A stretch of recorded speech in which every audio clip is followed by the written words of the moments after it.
Hello everybody, welcome to Longbangers episode 8. I'm joined again by Brian. How are you doing, Brian?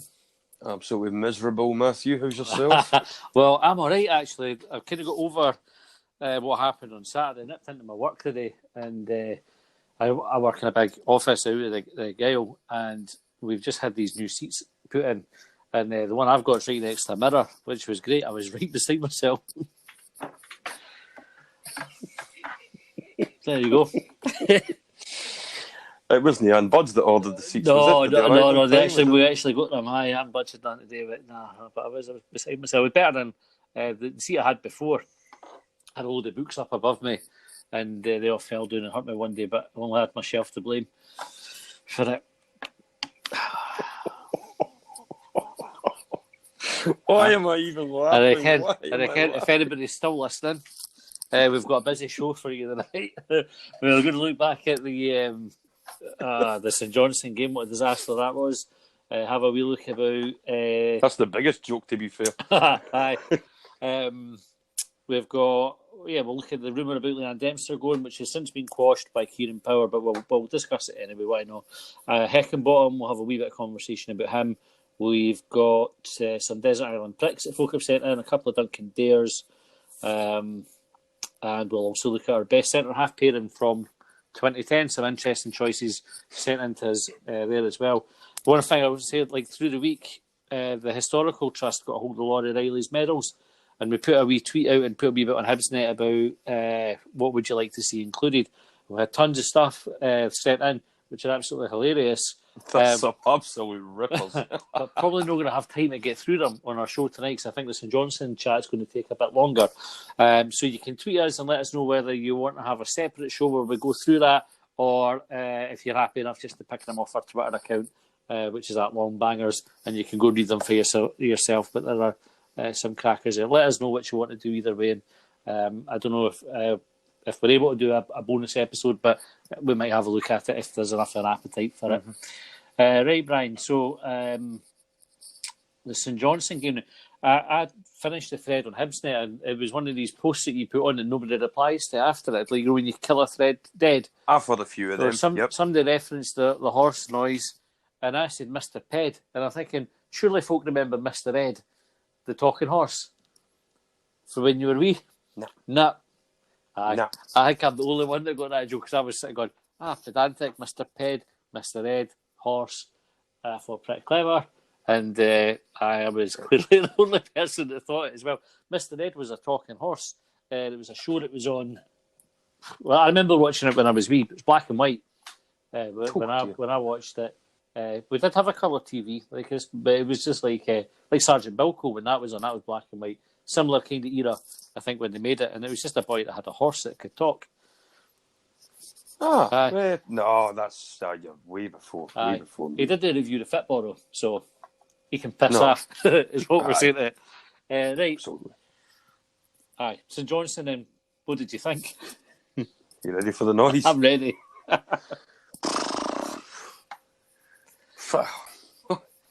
hate when you ask me these questions. I know, it's not easy on this one. It just... Easier to start with what went right? You know what? Aye. Let's positives. Let's try and think of some positives if we can. Canberra was a positive, I thought. So Canberra on his own, or Canberra and Deutsch?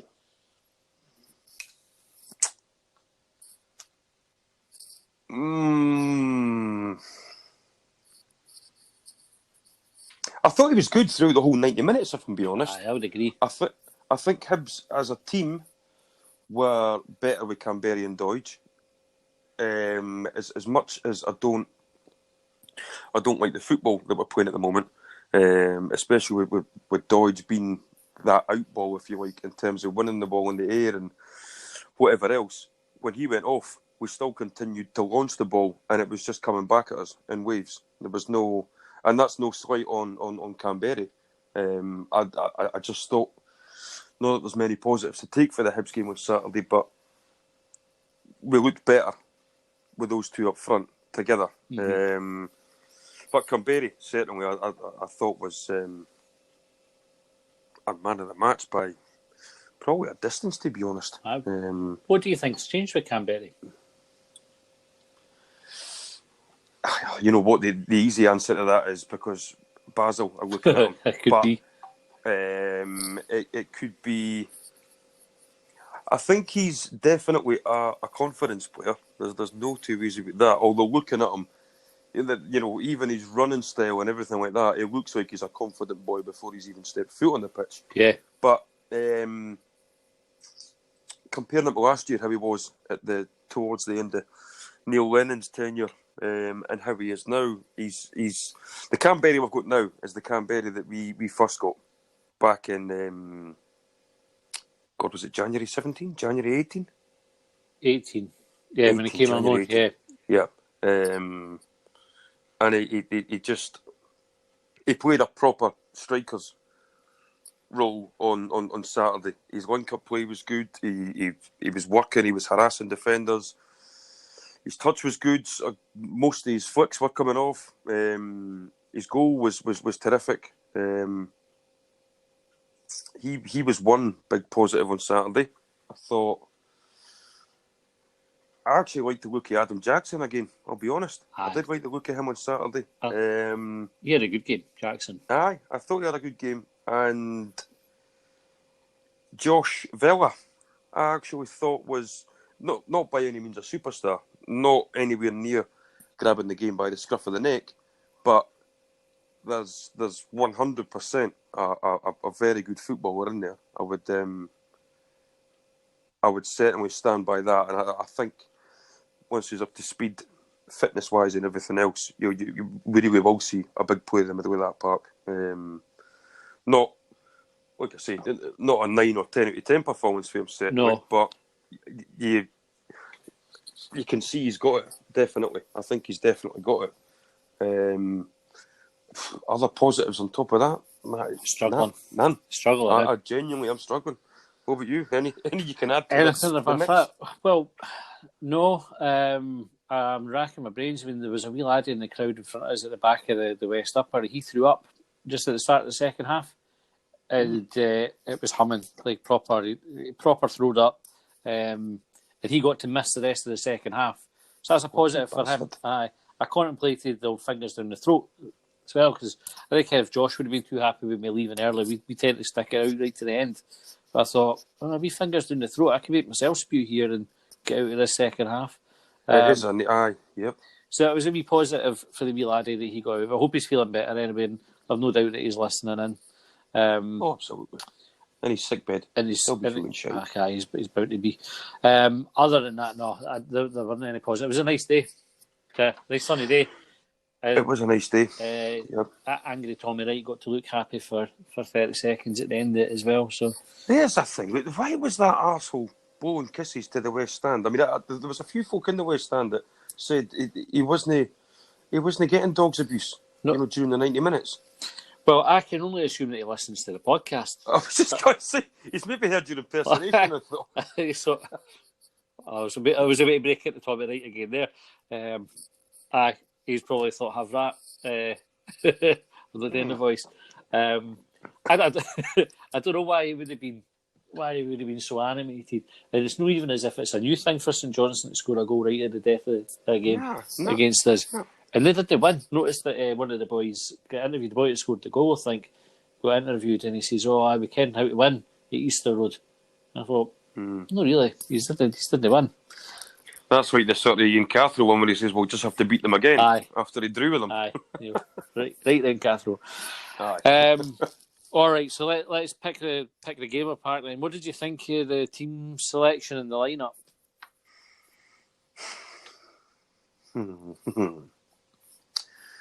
It struck me as the works of a manager who wanted to play two up front, but then had absolutely no idea how to set up his midfield. In addition to that, I'll we may as well discuss the obvious elephant in the room. Why is Scott Allen playing on the right? Why have you took our best player this season, and probably the best player overall, best player in the squad, and put him out wide right. I will never understand that. I genuinely cannot understand that. When I seen the starting lineup, automatically I was thinking, I'm not quite sure. Obviously, you've got Middleton out wide. I get that. But then I'm thinking, who's going to play on the right hand side? Now, I honestly probably would have put Stevie Malin out there because, and I think I've kind of went easy on the criticism of him in the past. Yeah. But Saturday showed up that, and I hate to say it, without the set pieces, which even then his set pieces on Saturday weren't great, apart from the opening goal. Yeah. Take away his set pieces, and I'm going to have to jump on the bandwagon with him. I don't see much else. I really don't. And I've praised him before for his passing, etc. But I'm just not seeing it with him. I'm not seeing, if you want to play 4 in midfield, he cannot be one of your 2 in the centre. Aye, I would wholeheartedly agree with that. I think this is what made the sub more baffling. So we'll come on to the sub and we better talk about the booing.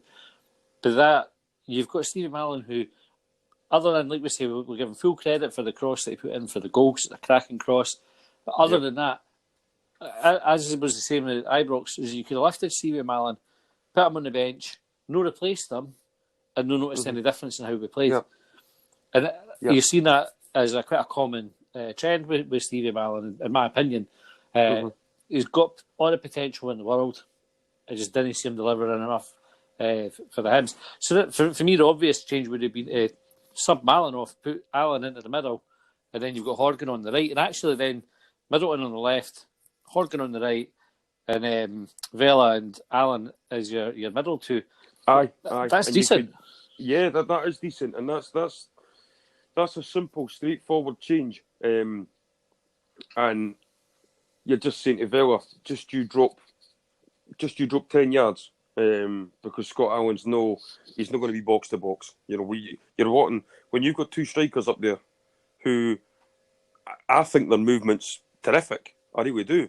And it was more by accident rather than by design, but I think because I was actually there was in the stand on Saturday and I was right up at the back, so you had a good view of the whole pitch. And I found myself watching our strikers, and there was several times they were making the run, that they were peeling off as soon as, say, the 2 fullbacks had it or the ball got played just in front of the back 4.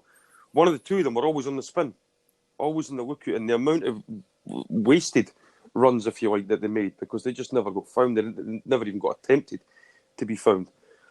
Scott Allen just playing that a little bit further forward in that 2, with the 2 strikers in front of him, with the movement they were showing and the movement they've got. That's a dream ticket for the 2 strikers. It's a dream ticket for Scott Allen because he's getting the ball and he's got 2 men peeling off already, and he's picking passes that nobody else on the park's seen. Yeah. Apart from the strikers, hopefully. But when I seen Darryl Horgan warming up, I actually said to my laddie, I can only think he's got to take Doidge off here. And that was my first thought. He was going to take Doidge off, put Horgan wide right, Middleton on the left, tuck Scott Allen in the middle, and then you've got Canberry up front by himself. And then you've seen the number 23 come up, and I'm looking, 23, making who's 23? Then I clicked, and before I could even click, that was Scott Allen. I'm sorry to say that wasn't just 2 or 3 folk booing and the rest of them joining in. It was a chorus for the get-go, the boos. And I can't mind a substitution being booed like that before.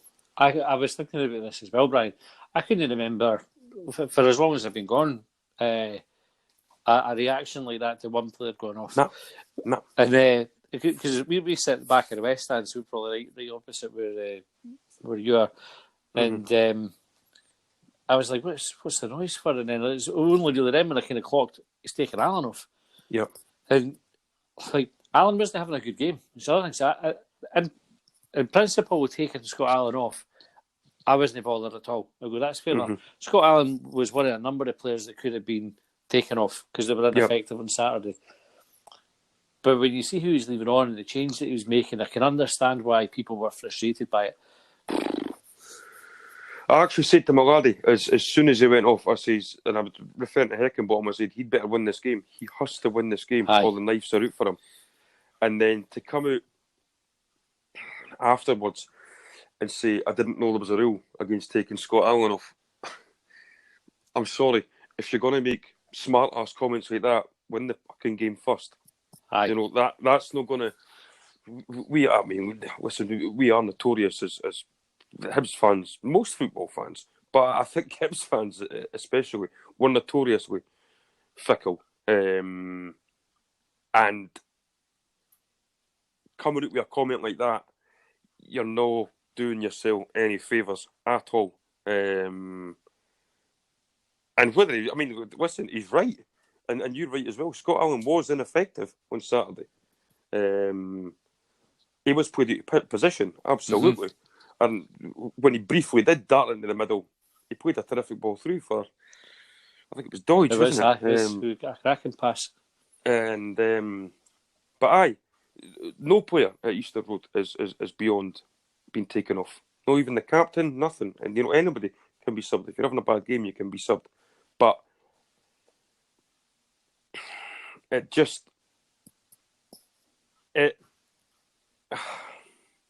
you know what, I think I'm maybe looking at the whole game overall, the 90 minutes, and for want of a better word, it was shite.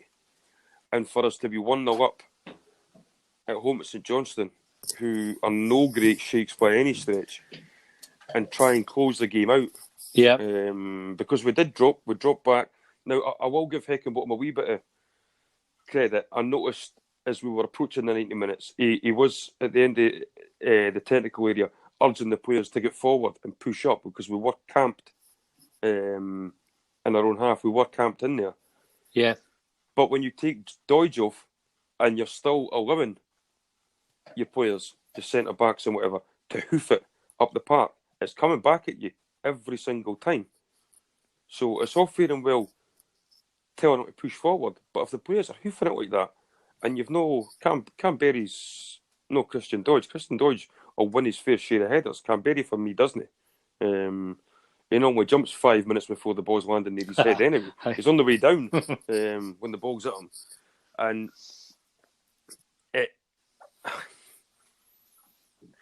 for me to see a Hibs team 1-0 up against St Johnstone and start sitting back after an hour or so, for me to see us at home in Morton 3-2 up with 5 minutes to go, and we're trying to keep the ball in the corners, etc.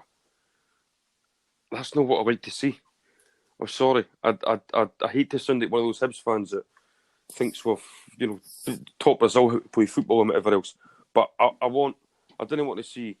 It's not that I'm expecting to see scintillating world-class Man City tiki-taka type football. Yeah.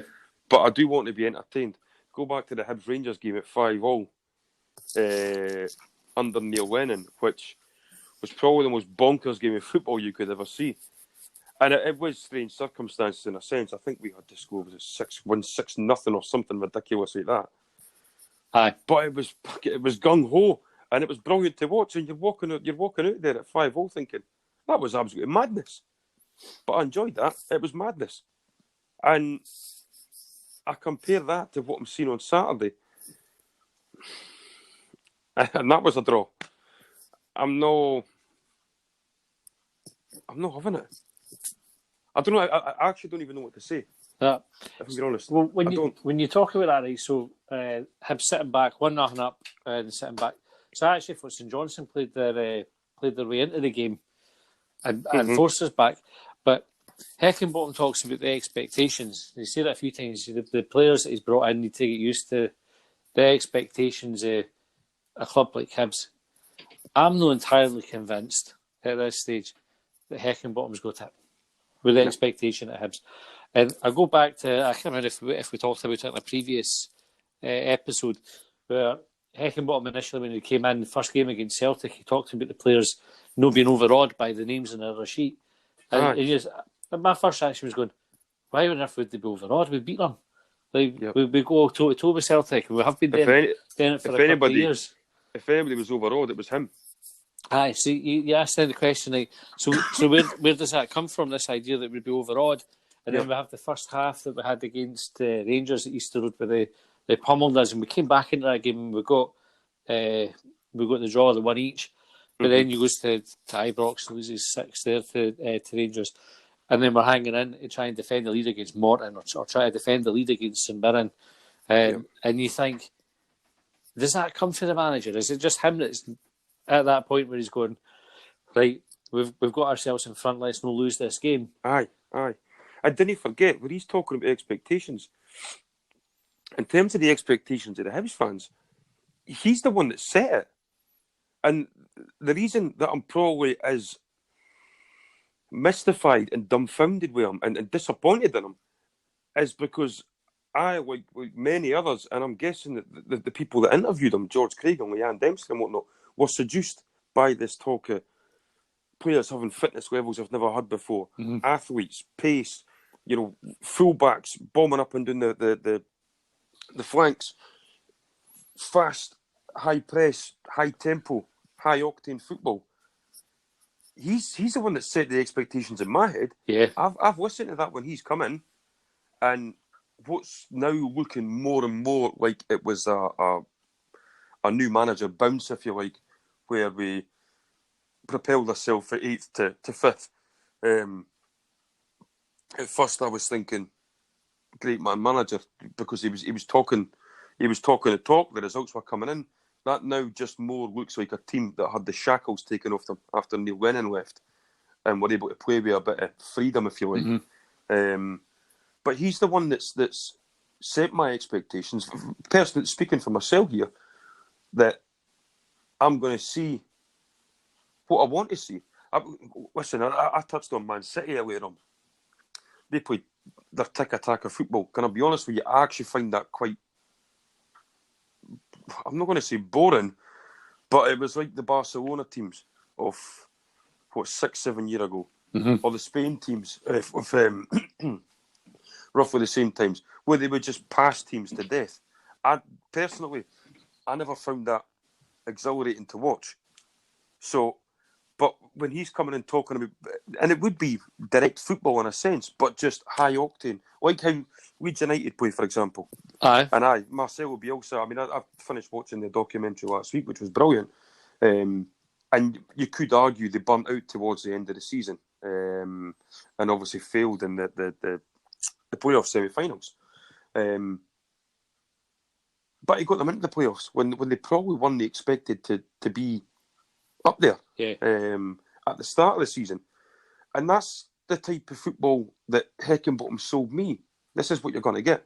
Wait till we get in the summer. How many times did we hear him after the first 5 or 6 games where we're picking up points and winning, where he was saying, we're just drip feeding them little bits of information here and there. You're right. So he had you then purring for more, thinking, wow, we've went to Tynecastle and won 2-1, and Heckenbottom's only downloaded 5% of what's in his head to the players when he's downloaded 50, 60, 70, 80, 90, 100%.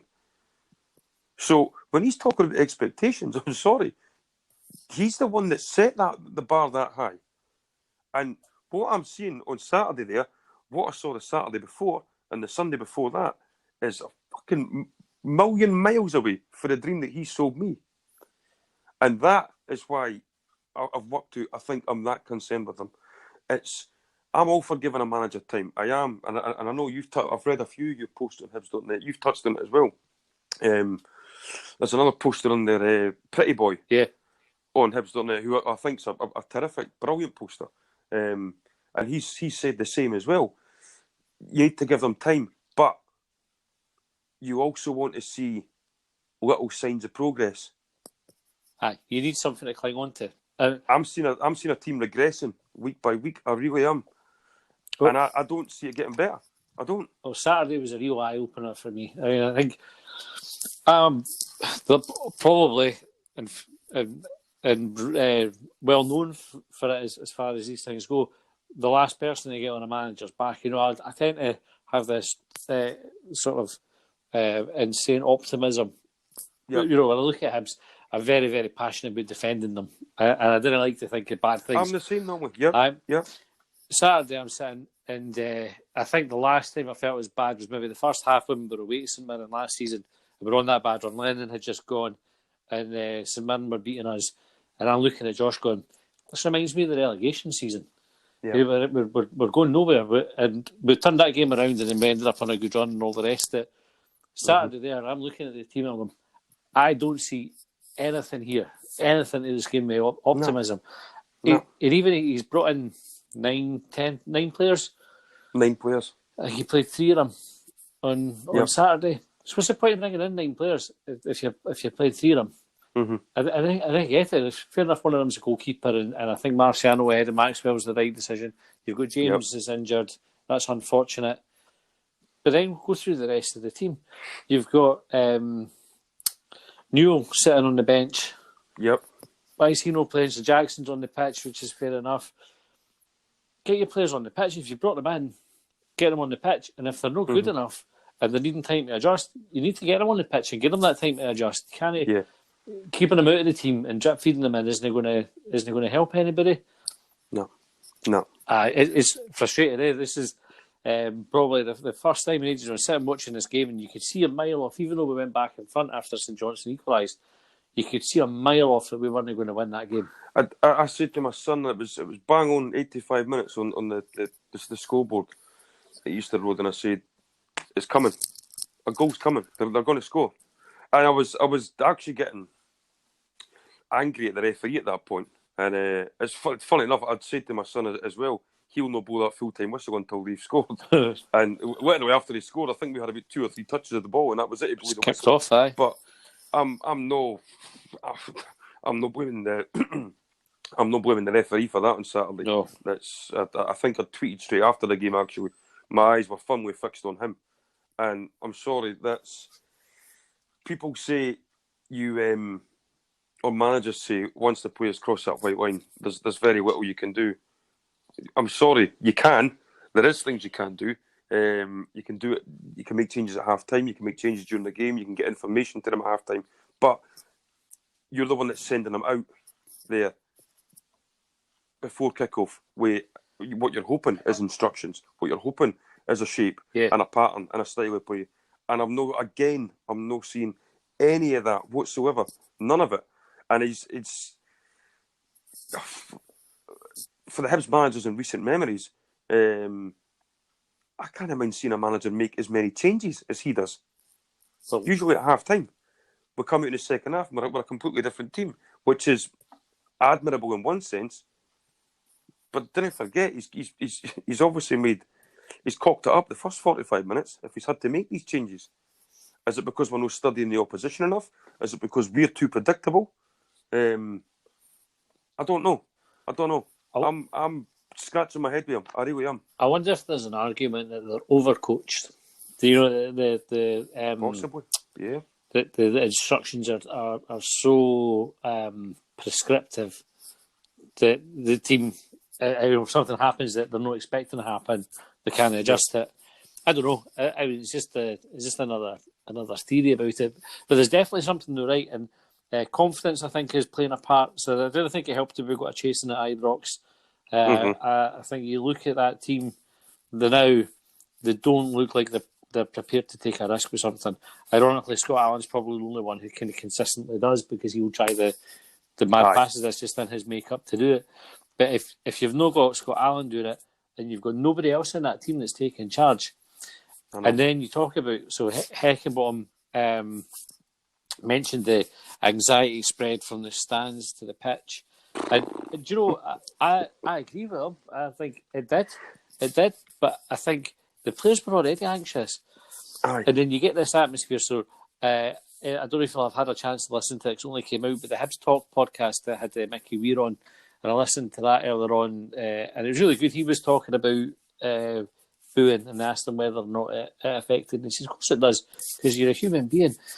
And I think it does. I think it's evident that when you look at this Hibs team, they are terrified to make a mistake, because, and I'm not blaming the fans. This is one of the things that really irritates me when I'm looking at the forum. Folks say you're blaming the fans. I'm not blaming the fans. I'm saying it has an impact. It's a contributing factor.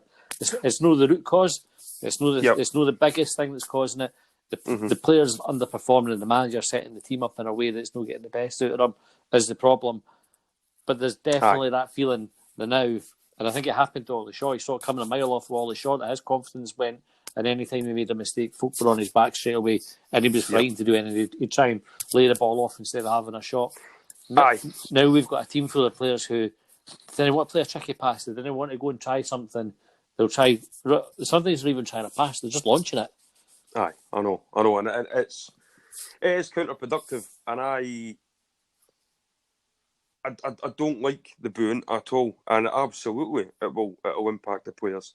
And I've read his comments on it, and he has got a point to an extent. It comes for the stands and it affects the players, but I never turned up anxious. No. At 3 o'clock on the dot, I wasn't anxious, although I've got every right to be anxious with what I've seen recently. But I wasn't anxious. As soon as the referee blew the whistle to start the game, I didn't shout up and go, fucking boo. No. It's how they're performing on the pitch. What I'm seeing on the pitch is, and whatever else you see on the pitch, that's making them boo. That's making the fans anxious when we go 1-0 up and then immediately hecking bottom. All the players, it might be the players making that decision, let's sit in for 10 minutes. If it is, then he's watching that and he's the one that's got the power to say to them, no, get yourselves up or I'm going to change this about or whatever. But like I say, what we see on the pitch is makes us react. Yeah. I've lost the eye. You know what? See when you go into the last 10 minutes of a game and Hibs are drawn, and the amount of times I'm convinced the fans have got us over the line and got us that late goal because we're roaring them on. Yeah. But that's because you've seen a team that are trying. You can see what they're trying to do. That's bewildering. I still don't know what we're supposed to be as a team. What I think we're trying to do is pass it sideways to our centre backs and then launch it forward. And if that's the case, no. It's an interesting point you make about sitting back after we scored. There was one of the players, I can't remember if it was Hanlon or Stevenson perhaps, was talking about a game last season and they said, well, after they conceded, you think, right, well, it might have been actually after the derby at Easter Road. They thought about when they conceded, we scored, and then they said, right, for 10 minutes, didn't do anything stupid. Like St Johnstone did after they equalised, we go up the park and scored. And they go at that mentality, say, right, we've got ourselves in front, let's hold on to it, take 10 minutes, and then get back into the game. I'm not sure if that's what happened on Saturday, but they just never ever got back into the game because they lose momentum when they do that. That's the first thing to go. And then as soon as they start sitting back, we as a support don't like that because you're sitting looking at it going, we've seen this story 100 times before. We sit back and St Johnstone score a goal to death or whoever it is, Hearts or whatever, will get a goal because it's not in our makeup to sit back. We just didn't do it very well. No, we don't. And if these players are short of confidence, scared to make a mistake, etc., sitting back is where you're going to cause a mistake because the team as a whole are then trying to be extra cautious with the ball. And the more that you're trying to be cautious, the more chance there's every chance you're going to make that mistake. You're trying to oversimplify things. And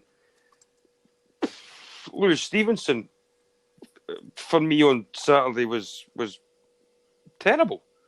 Still trying to get back to fitness. I get that. You know, he done great to go through 120 minutes against Morton. He on Saturday looked. He's never been one to properly keep a hold of the ball. A famous Lewis Stevenson move, if you like, is to get the ball and play it 5 yards inside. Yeah.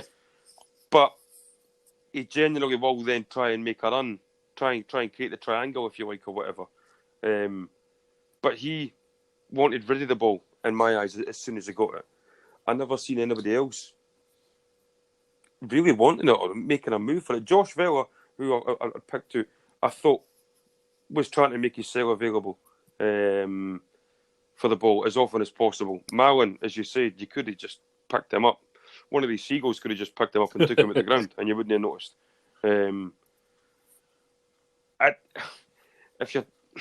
It sounds stupid. If you're short of confidence, you'll maybe saying, "I play it safe and didn't make mistakes." But that's when I think there's more chance of making that mistake. It is 100% right. And if a team's set up like that, that creates the nerves. Oh, fuck, didn't make a mistake. We need to make a mistake now. Scott Allen, let's go back to him. Fans' favourite. Understandably so. Why is he the fans' favourite? Because he tries things that are out of the ordinary. Scott Allen tries one of these funky Hollywood passes. It doesn't come off. I'll clap that. I will clap that. Canberry gets abuse because he tries these wee flicks and tricks and whatever. Give me that every day where he tries to bamboozle his marker or the defender that's 5 yards off him. Give me that than someone who controls it and then gives it 5 yards, 5, 10, 15 yards back. I want to see stuff like that. You know, if it doesn't come off, it doesn't come off. But I'm happy to see that. Brandon Barker, there's one. What end product did we get for Brandon Barker? Very, very little. But he got you off your seat. Aye. And even if he never got the cross properly there or it bounced off with someone, he's already had 3 defenders trailing in his wake. He's took 3 of the players out the game. By the time he's maybe hit the first man who's hashed a clearance or whatever, he's opened the game up. He's took us away for this chess style game that we're playing now, where it is just sideways wee passes and then there's nothing else on. We'll hoof it. That's what I want to see, stuff like that. Aye. I want to see players try that. I think we all do. Aye, so Scott Allen's a fan's favourite for that reason, because he'll try the remarkable, and he can try it 10 times a game. The Rangers game, we got beat 6-1. I don't know how many times they would have tried one of the passes. I can't remember for the life of me. But he's played one that's came off, and it's rightly talked about as possibly the pass of the season. Aye. I can forgive, for argument's sake, the 6, 7, 8 other Hollywood passes he's tried that never came off. Because I came away for that game thinking, that's the one piece of quality that we can take for that game. And that's why he's a fan's favourite. And that's why, quite rightly, you got that reaction on Saturday. The one player we've got capable of creating a bit of magic in this otherwise turgid game of football, you've took off after an hour, after playing him 60 minutes out of position. Aye. And then coming out afterwards and saying, I didn't realise there was a rule against that. No, there's no rule against that, but there should be a rule against the style of football. You're making me 20 odd quid to watch every Saturday. Outlawed. Aye. So, the other thing with Alan on the right is he gave David Gray no protection. None. Because he's not that player. In fact, you know, the time when he did try to put a foot in and make a challenge, Gray ended up getting injured. The one time he tried to protect him ended up half of him. So backfired massively. Yep. That's where you miss Martin Boyle, I think. Martin Boyle will motor up and down that pitch. Aye. He's by no means a tough tackling defender, Martin Boyle, but he's a man that's there and he will double up with your fullback and help out. Scott Allen, you rightly said there, was and that's the Scott Allen's game. No, I know that. How does he not know that? How does Heckenbottom not realise that? Heckenbottom, like you said earlier, I think he wanted to go 4-4-2. Whether he saw that as a way of getting at St Johnstone or whether he just thought it was better than what we'd been doing before. It looked like he knew, I want to play these players, but I've not got a system that fits them. So I'm just going to go with the system and hope for the best. And you can't go like that. Like you need to find a system that gets the best out of your best players. Well, what's Darryl Horgan thinking on, I don't know when Heckenbottom names his team, probably starts working on his shape. Maybe the Thursday, wee bit on the Friday. Maybe names the team on the Saturday, I don't know. But Darryl Horgan, right winger, on the bench for Scott Allen, centre midfielder, playmaker, playing on the right. What's Darryl Horgan then thinking?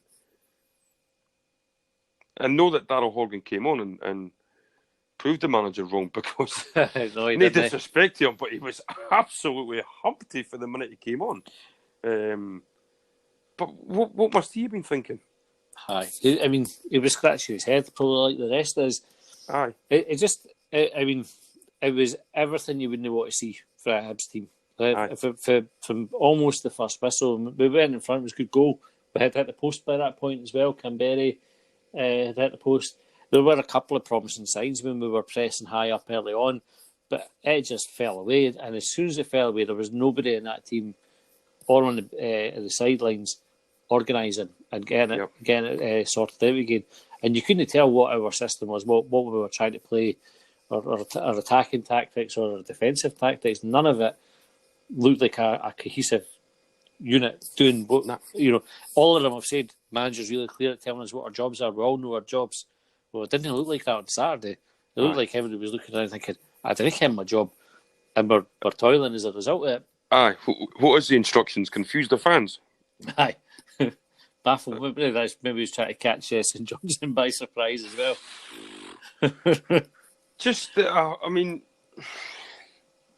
we're starting to sound like broken records, but there is, I can sense it on the forums, I can sense it on Twitter now that I'm back on there, I can sense it on Easter Road especially. There is a growing momentum of opinion that he's not got it. Aye, it's hard for him. It would be really hard for him to turn it around now as well. And that's the other thing is everybody's picking apart what he's saying now, and even I saw folk arguing about stuff they hadn't said through the week. There, Kenny was talking to somebody said, "I'm not buying this." That Scott Allen was injured, and I think anybody said that he'd been injured, and like blaming the fans, and going, "No, he's not blaming the fans. It's the." But when you're at that stage where you can't say anything without somebody picking up, twisting it, and then the other thing is everybody's been prepared to believe that is the case as well. Everybody's challenging it and saying, by the way, didn't I think you're right there? Then it's a hard way back. So would you stick her, if you were Leanne Dempster, would you stick or twist with Hecky bottom now?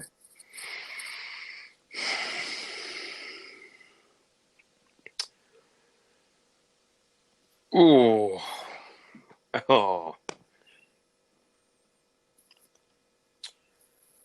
It's a tough one. That is a tough one. I would hate to think that we as a club can give a manager and the recruitment department carte blanche to go out and sign 9 players that, even if the recruitment department have identified them, Paul Hickenbottom, for what we're told and we have to believe, has the final say on it. Yeah.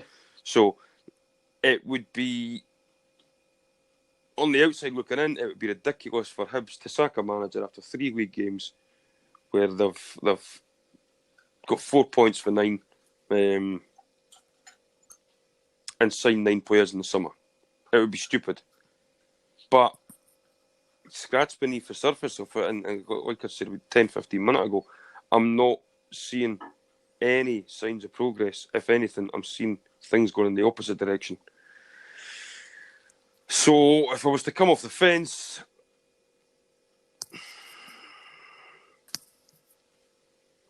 gut instinct, I'm going to hate myself for saying it. I would be looking at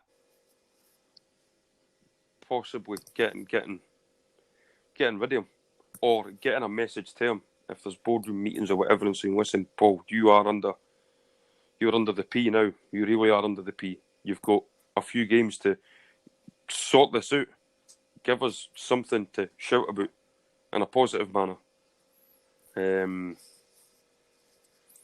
I would. The whole things on and off the park are no sitting right at the moment, and things that,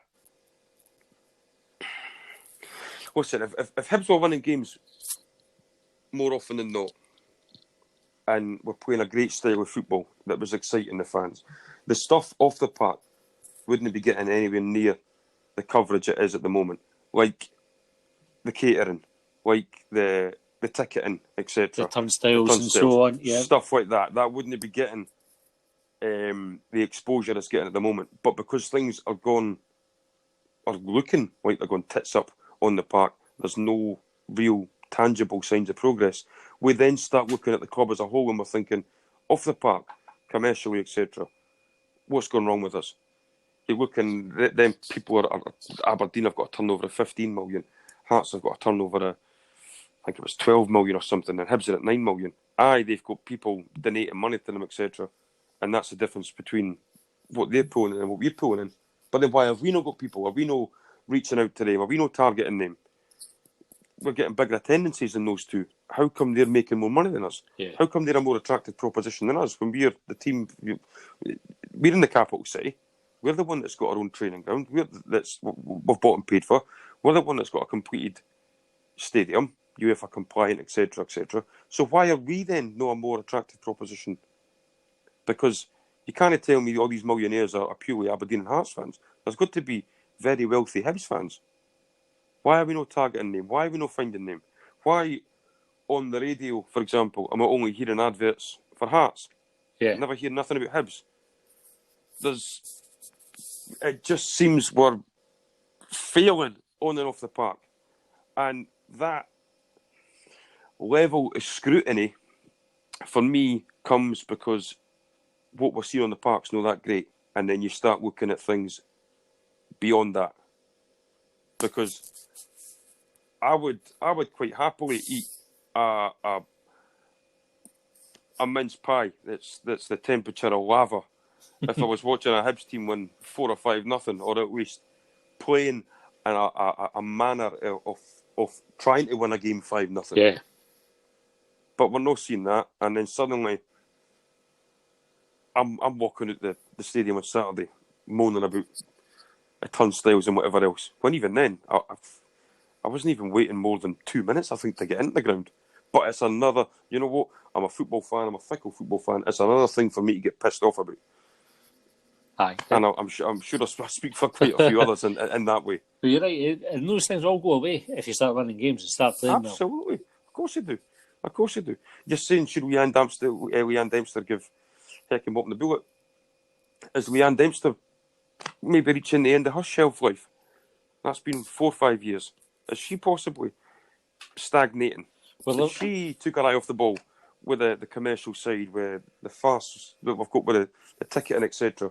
Has she maybe got to take the blame for Heckingbottom coming in and us having this strategy with George Craig? Let's bring him into the mix. Are we a football team, a football club now that we've got boffins in a wee studio picking out players instead of having Donald Park, etc., uncovering these gems? How far do we want to kick the can down the street? How far do we want to go with the level of scrutiny and the exposure? Yet, I guarantee if Hibs had won 3-0 on Saturday, you and I would be having a completely different podcast this evening. Aye. Well, it's an interesting thing, right? And this is one of the arguments I have with folk in everyday walks of life, all the time, but particularly at work, is you need to be careful not to throw the baby out with the bathwater. Yeah. And you need to, just because it's wrong on the pitch at this moment in time doesn't mean it's going to be wrong on the pitch in 3 or 4 weeks' time. Yeah. You know, the recruitment team could, stress the word could, have had a fantastic summer. When we get to the end of the season, and you look back in the cold light of day and having had everybody get the chance to get used to playing for Hibs, get used to the Scottish football, get used to the team that they're in, their teammates, what the manager's wanting them to do. If all that comes together, and it is an if, then you look back and you go and say, do you know what? Do you know when we scrutinised everything at the start of the season when things were rubbish? I'm glad we never chucked the baby out with the bathwater. I'm glad we never went and scrapped everything. Yep. I think there's a lot to be said for if you think you're doing the right things and you've put the things in place that need a bit of time to grow and a bit of nurturing to get a really, really good end result, it's worth having a bit of pain. And you need to stick through it. You need to go and say, right, and whether it's Heckingbottom, and this probably helps shape my thinking with whether or not I would sack him, because I probably wouldn't yet. Is that bit of good? Right, if I'm in charge of the business and I think I've got the right people in the right places, doing the right things, I'm prepared to wait and let it happen. I don't mind if there's a bit of short-term pain if you get there at the end. And I think the problem that Hibs have got now is football fans never look at that. We're short-term, always. Yep. It's the next game, and we live or die by it. Like on Saturday, if we go beat Motherwell, we're going to be happy. And these things go away. Aye, absolutely. You know, if Doidge goes and smashes in a hat trick in 2 games, in a row, everybody goes, "What a great signing!" He's been when we did it with Simon Murray. Simon Murray came in, hit the ground running. He had his own song. Everybody thought it was amazing. 6 months later, he's punted off to another continent, and you know, is that kind of fickleness that football fans have? It is. And I've just spoken about the recruitment team there. Go back to that January. We got shot of Stokes and Murray, who'd scored however many goals it was in those 6 months. And we bring in Canberra and McLaren, 2 players I'd never heard of before. Bang. What an end to the season we have. Aye. Those 2 and Scott Allen, remarkable. We're playing fantastic football. We're sticking it to Celtic and Rangers. We're winning more games than not. We're playing brilliant football. There you go. You know, we've had a great season. Aye. And you're right. I would love for us to be doing a podcast here in May next year saying what a season that was. That was great. I remember in episode 8 where Brian made a complete titty sale by going off on a massive rant about how everything was shite. But I'm not really seeing that at the moment, and I think what's got to be the biggest concern for everybody at Hibs at the moment, Ron Gordon, and I don't know him as a man, obviously. I know he's taken companies and made them successful, and he's big in his community and whatever else, but as a person, as a manager, as a boss, I don't know him. But it's not going to be long, if he hasn't already, where he starts shaking the tree a wee bit. Aye. And he's been in control. Christ, how long has he been in control now? A couple of months he's had the club. But he's obviously been keeping an eye on it before then. There's been discussions and whatever else. He's got his right-hand man. I can't remember the guy's name. Archie... Is it Archie Payton? Archie Payton, I think. I remember. I pulled that one from nowhere. I did. He's got him there as his man with the finger on the pulse, his eyes and his ears, etc. It's not going to be long until, like I say, he starts shaking the tree. So, but I'm not saying people should be fearing for their job, but where I've maybe said with Leanne Dempster, for example, having a shelf life of sort of 4 or 5 years and maybe things stagnating, etc. You're hoping with Ron Gordon coming in that gives people that reinvigorates them, re-energises them. You know, here we go, roller coaster. Aye. Let's embrace this and let's move forward. Are the people off the park behaving the way that we do on the park when we go 1-0 up? Are we now playing it safe? Scared to think outside the box? Sticking to routines? Just scared of changing things up a bit? I don't know. I could be absolutely waffling here. I'm just fuming.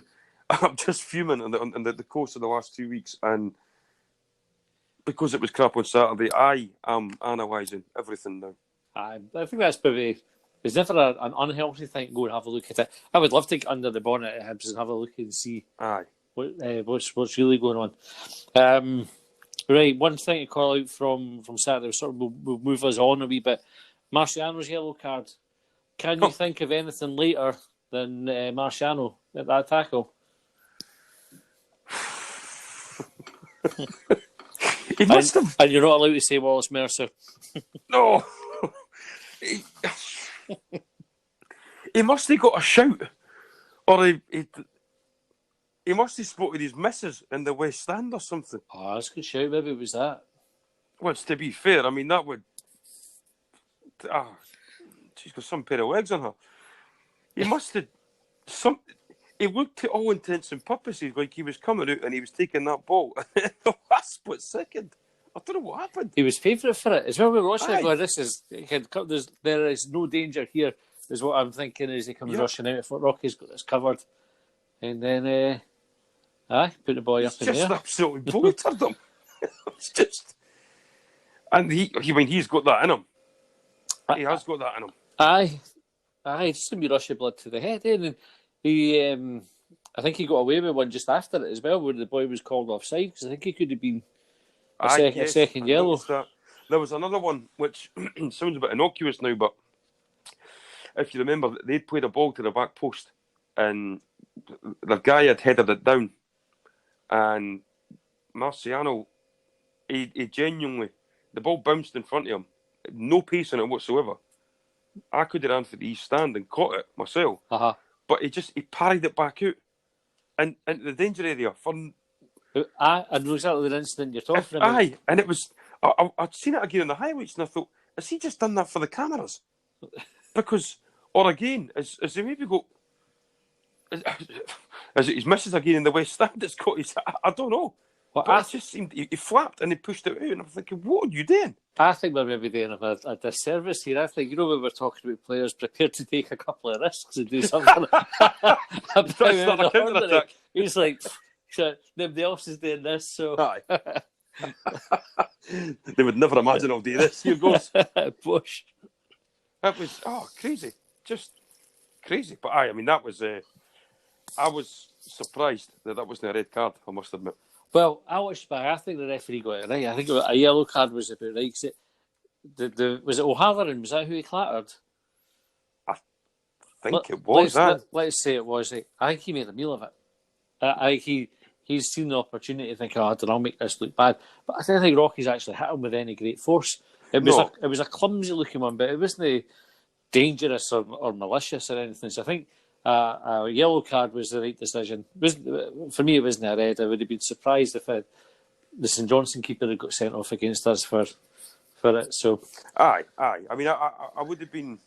I'm surprised it wasn't a red purely because it's a Scottish referee. To be fair, I think if it was a red, I agree with you there. I don't think it was a red card challenge. It was a terrible challenge, but it's not as if he was running in on goal. There was a lot of work for him to do. It was just a stupid, clumsy challenge. Aye. He just totally mistimed it. I think aside for Canberra's back heel to score the second goal, I think that was my favourite moment in the game, though. just for the bonkersness, there was out of nowhere. He's gone maverick. That's what you need. It was Raj. That's that's a good description of Raj. What else we got? Some Marco Hallberg. I hope I pronounced that. Maybe Merkel, Morgan Mindy, Hallberg. Has signed as well. Big handsome fella. He's. I think the word is strapping. Strapping. His jawline's strapping. Anyway, he's like Trapjaw off He-Man. There's another 80s reference for anybody at the wise. I can remember He-Man, so you're getting better. You're more modern as the podcast goes on. But he's that's some jawline, that. He's going to be looking at the Brian Laudrup a bit. I mean, I hope he plays as well as him. Oh, Christ, aye. Oh, what a player he was. So the thing is, we've got quite a lot hanging on him. If you consider the nick of midfield at the moment, Hallberg's got a lot resting on him. He's going to have to hit the ground running and be a good player for us. He'll need to be a John McGinn, Marvin Bartley hybrid, I think. Aye. Save of a season. I reckon what that is in Swedish, but... What no idea. Nah, why would we ken that? That's a stupid point to make. Exactly. Right. So anyway, here's hoping he's good. And I thought your Swedish accent there. I was praying you wouldn't. Could you imagine? No, I don't even ken how a Swedish accent is. I'm going to leave that one. Best centre halves. The next thing to talk about. So we're looking at since 2010. We had a couple of really good suggestions come in for folk on the Twitter. I think that's what it's called these days. I think the most popular one was Bamba and McGregor, but also Kieran Power. He's cheated. He's gone for 3 in McGregor, Fontaine, and Hanlon. Again, it's a kind of holy trinity there because they're cup final centre halves. Yep. And then he's got Porteous and another future incoming one, so maybe Kieran knows something that we don't.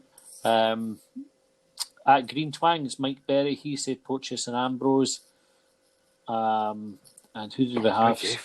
So Joe, who's at the Falcon 08, he's got Big Daz and Ambrose. I think you're struggling to top that for a pairing. Oh, Bamba and Ambrose. Oh, Bamba and Ambrose, that actually would be. I tell you what, you talk about players taking risks. Yeah. Yeah, do they think you would be able to watch that? Like you'd constantly have your fingers over your eyes. Like you get that? No, I'll get that. No, you was, get it. I'll get it. But can you imagine how brilliant it would be at the same time? Jeez, they'd probably end up. The two of them would be our top scorers. Aye. It's just that'd be absolute carnage. Do you know? I think because we have pretty much gone with two cup winners. We've got Marciano for the goalkeeper. I think Ambrose and Bamba and stick McGregor on the bench, and I think that could be our centre half pairing. You think? Just for the for the shits and giggles. I mean that the amount of maverick behaviour that you're going to get for your defence, but it'd be offset by the steadiness of Stevenson and Gray on either side of them. So you know you're going to have cover there. You're going to have somebody at least putting a bit of a sensible head on it at some point. But can you imagine the sojourns upfield dribbling the ball out? Oh, beef. Oh, aye. What if, you know what? Let's do it. Let's go for it. Aye, I know. We didn't have to be responsible for it. And we're not getting booed off kind of for subbing them for McGregor. If one of them has to go off for McGregor, nobody's booing that substitution. That's decent. Aye. I'll go with you. Yep, we'll go with that. If you're happy with that, I'm happy with that. I think this is aye. I think after Saturday, we deserve it. Aye. We deserve to. A bit of cavalier attitude to it. Let's go for it. Aye. Entertainers. Aye, entertainers. So far then, we've got Marciano, we've got David Gray, we've got Saul Bamba, we've got Effie Ambrose, and we've got Lewis Stevenson. Right, the Desert Island Pricks is the next one to come through. So actually, we've got a few that folk have contributed to this, which is an interesting thing, because when I first started doing the podcast, Brian, I was thinking, nobody's going to bother sending anything in. Like, why would they? But we've got a few. So I'm just finding the first one is I was actually kind of semi-prepared for this podcast tonight after the technical issues that we had last week. Yep. And then I say that as I'm frantically scrolling through this. I noticed somebody said that we were now their favourite podcast as well. That was a nice thing to say, wasn't it? Oh, Lether Hibs. Aye, thanks for that, Lether Hibs. You're our favourite listener. And the King and Queen and Lame jokes, how are you taking that as a compliment or a I don't know how I feel about that. I think we should just wear that as a badge of honour. Yeah, let's take it. Right. This makes for a good listening as I'm sitting scrolling trying to make conversation. Here we go, right. 007, he had Desert Island Pricks, Morelos, Jamie Walker and Jordan Jones. Though they might be of some use with all the diving they do, they should be good at catching fish. Then we had Karin Leah. That's a weird word to pronounce, isn't it, as well? And probably really weirder when I try to say it. He had Desert Island Dicks would include 2 Hibs themed companions from hell. First would be George Craig. He said, I love Hibs, but with George there would be absolutely no respite from dawn till dusk, as he talks without stopping for breath and would be too much for even the most fanatical of Hibs supporters, as nice a chap as George is. The other would be John Collins. If you're stuck on a desert island and you might as well enjoy the best you can by lounging on the beach, that's unlikely to happen with JC around, or at least not before forcing a grueling fitness regime and continually showing off his six-pack to demonstrate what you might have yourself if you put in the hours. And the third would be Ewan Murray, not the genie of Sky Sports golf commentator, the other one, the golf writer for The Guardian and Grade A Jambo roaster. His Twitter ramblings are kickback-esque, and while I like my golf and his golf writing is decent, he makes my blood boil with a short Hearts anti-Hibs tweet, so being stuck with him would never end well. He is a wee trumpet, though, if I remember. He's so I'm one of these folk, right, that when you get an arsehole on Twitter, as I try not to feed it, right, and Ewan Murray is one of these ones that I think I'm happier pretending that guy doesn't exist rather than giving him the oxygen, the reaction that he wants. Because that's what he does. Yep. He's like one of these arseholes that post something, try to be controversial and smart to get everybody all wound up. And he's the sort of guy that was farting the lift. That's him. So it's like that's wrong on so many levels. Bollocks to you. I'm not going to acknowledge even your existence, and I feel bad for talking about him now on here because he's not worth it. He's not just an arsehole. John Collins is a good shout as well. I mean, you can imagine how body conscious he would make you feel. He would fat shame you into bench pressing coconuts and what. No. I think what I would do to counter it would be to demonstrate how my head's round and no square. Do you know what? I'd point out that I could do something about my fat belly, but there's not much you can do about having a square head. You can't, is there? There's nothing. You can't. There's no reshaping that. Yeah. It's just. You could just poke fun at him if he's pointing to the 6-pack and whatever. Just say here and put his baseball cap on. I'm needing a mould for a new football. Can you? No. Sorry about that. Right, 90+2. He sent in some Desert Island Disc. Andy Walker for being a welt and moaning. Oh yes, that's a good word. Welt. Welt's a great and word. Moaning, complaining, and going over the top with every last thing imaginable on the island. Neil Doncaster for being a welt and sitting there scratching his boz and not having any idea at all how to contribute in any shape or form. And Andy Halliday for being a welt and leading a mass celebration that everyone was eventually getting off this island in about 20 minutes' time. Only for it to go seriously fucking wrong. So we also had some Duncan Dares. So somebody suggested making it Arthur Duncan Dares. Brilliant. But I didn't feel that we should be putting Arthur Duncan into this. I think we should stick it to Duncan Dares. So I had, I'm looking at the other one, I had a new one for this week, which again was Craig Levine. I feel I'm going to pick on him for this feature quite a lot. And I think I would dare him to go and mastermind with his specialist subject being how to win trophies. Because I think this is his best chance of getting 4 or 5 passes strung together. It's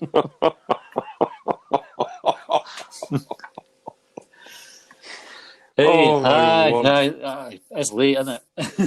Right, 007, he had a Duncan Dares, which was dare Anne Budge to put on her sex dress and negligee and go into Wayne Rooney's hotel room. So there were quite a few that got sent in about Anne Budge, and I thought it was quite misogynistic to start reading these out. But that one was a joke about Wayne Rooney more than it was about Anne Budge. So I felt comfortable with that one. How many of us are now thinking of Anne Budge in negligee? Well, it's a challenging one, isn't it? Like, you're struggling to get one out to that. I would hope. I beg your pardon. I would hope. That's wow. Challenging wank. Another Desert Island Disc. Desert Island Prick from Willie Jack, who's at Willie8783 on Twitter. He had Billy Brown. I've been places, I've done things. Imagine sitting and listening to the things he's done in places he's been, would just jump in the sea. And then he said, I want to add Gary McKay this as well. After we spent the best part of 5 seconds comparing winners' medals, we would have hee-haw left to chat about. And then at James B. Seaton 1, this is James 1875, he said, just broke my podcast cherry, loved every minute. Hoping it was ours that he was listening to. An idea for Duncan Dares, Darren fucking Barr, I think that's his middle name, eating a jar of jalapenos in the centre circle ER in front of a full East stand singing Sunshine on Leith while getting pissed on by David Gray. That's an interesting turn of events, and Jesus. I'm not going to try to psychoanalyse that. James, thanks for sending it in. Seek help. Yes, immediately. Immediately.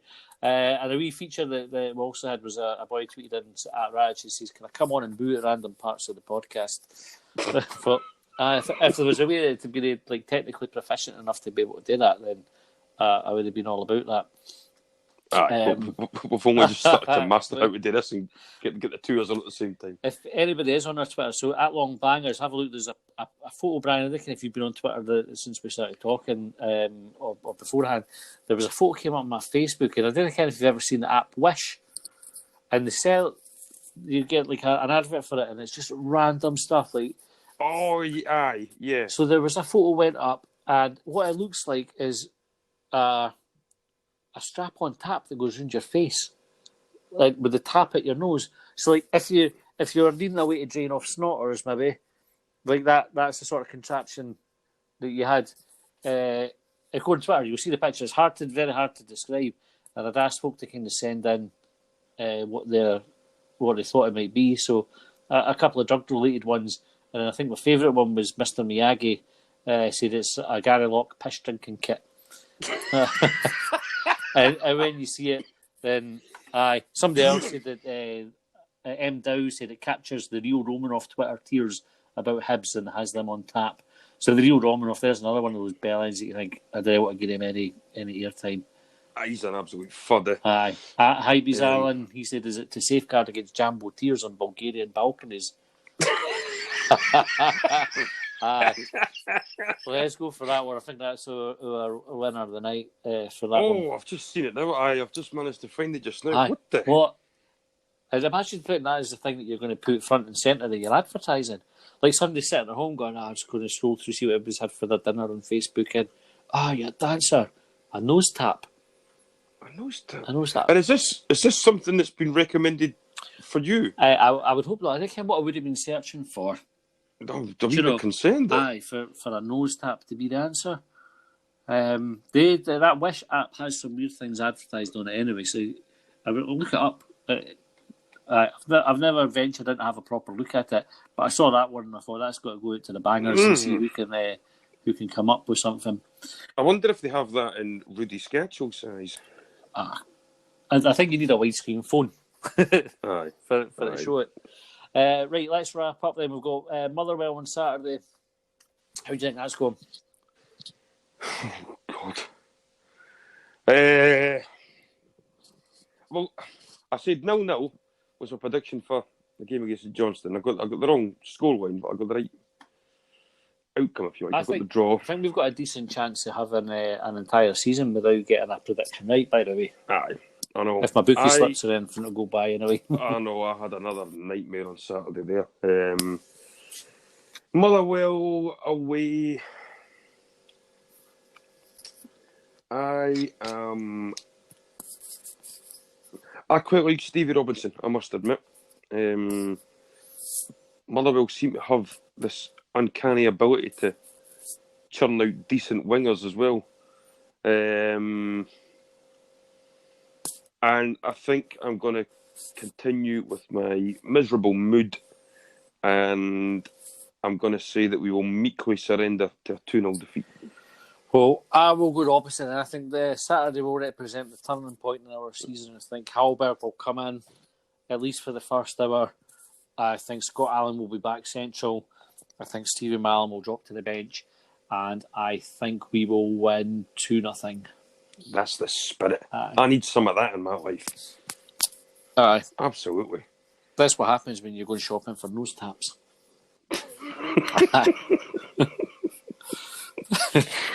I hope we win 2-0.